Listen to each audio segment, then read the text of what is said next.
Hey guys, welcome back to the show. So today we are going to discuss about cross promoting versus repurposing. Now this is one of the topics. We are not just going to concentrate on SEO, we are going to concentrate on all the other parts of social media marketing and basically content creation. Okay, so first I'll explain what is cross promoting. Now cross promoting is that, let's say I create this YouTube video. I want people to see this video on YouTube. So what I'm gonna do is I'm gonna go ahead and share it on my Instagram, LinkedIn, Twitter, or wherever I can find audience to go on YouTube and go and see that video. Versus repurposing. So repurposing is something where, let's say I break down this video into 1 or 2 parts or 3 parts or 4 parts, 1 minute video, and then create an Instagram post about it, or maybe change the dimension of the video and create a IGTV post about it, upload again this similar video on LinkedIn, maybe Facebook, different places, and then directly post the video over there. Okay, so if the video is posted on different channels, okay, it's gonna create a different kind of impact. Now I'm gonna just show pros and cons of both, and then you guys can take a decision whether you want to go into repurposing or go into cross promoting.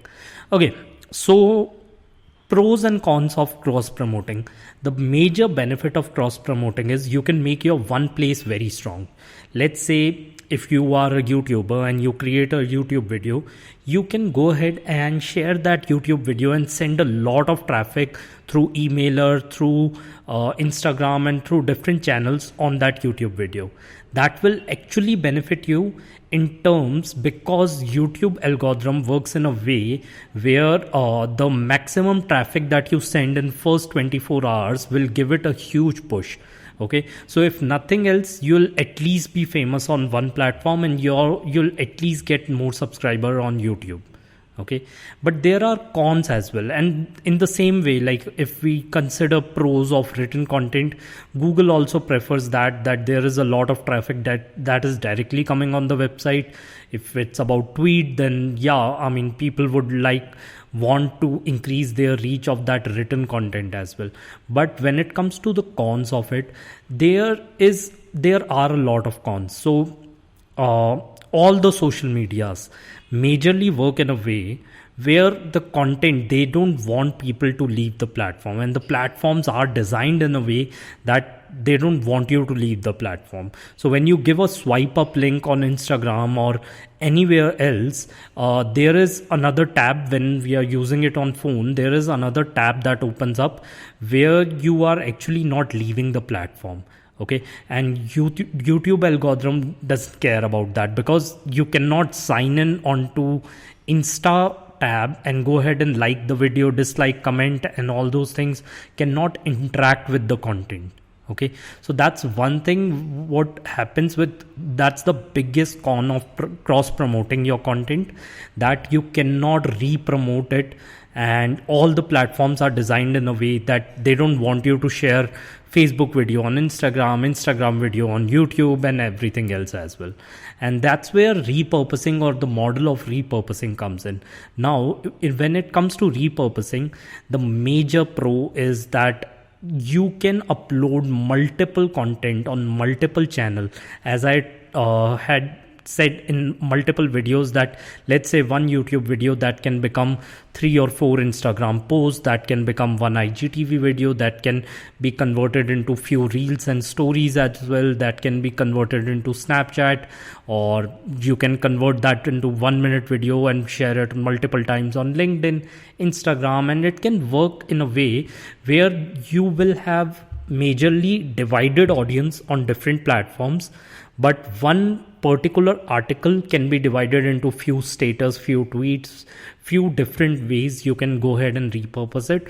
But that's the major pro of repurposing, that you get followers around it. But the biggest con of repurpose is that it gets very hard to repurpose content. It's not that easy. Like just imagine converting a YouTube video into a IGTV post, or cutting YouTube video into 4 parts. And if you don't have a system, like I do the same thing where I create YouTube video and don't cross promote it, cut it into 4 parts, and wherever there is a context, I create it into a 1-minute post and share it on Instagram, LinkedIn, and all over there. But I have a proper system around it. But if you don't have a proper system around it, one single piece of content, you can divide it into at least 50 or 60 different pieces of content, especially a video content. You can create it into a podcast. You can do so many things around it, but it takes time. So that's why repurposing requires time and a proper system around it. And my preferred method is always going to be repurposing. I don't want to depend on YouTube algorithm or Google algorithm or any other Instagram algorithm. Snapchat used to be a big thing back then. Now it's nothing. So it's just like that. If tomorrow I put my whole focus on Instagram and all of the sudden, like a lot of influencers are seeing that their reach is decreasing year by year, month by month, week by week. So I mean, you have to make the choice whether you want to just stay on one platform or repurpose that one content which took a lot of time and effort to produce. So repurposing is majorly like not putting all your eggs in one basket. Okay, so yeah, I mean, I prefer repurposing, but yeah, that's the tip of the day, and that's all I have to say. And if you guys are liking these tips, then please go ahead and subscribe. If you're listening to the podcast version of it, go ahead and check the YouTube channel. I'm putting a lot of different kind of tutorials over there as well. And thank you so much for listening, guys, and I will see you guys very soon. Bye.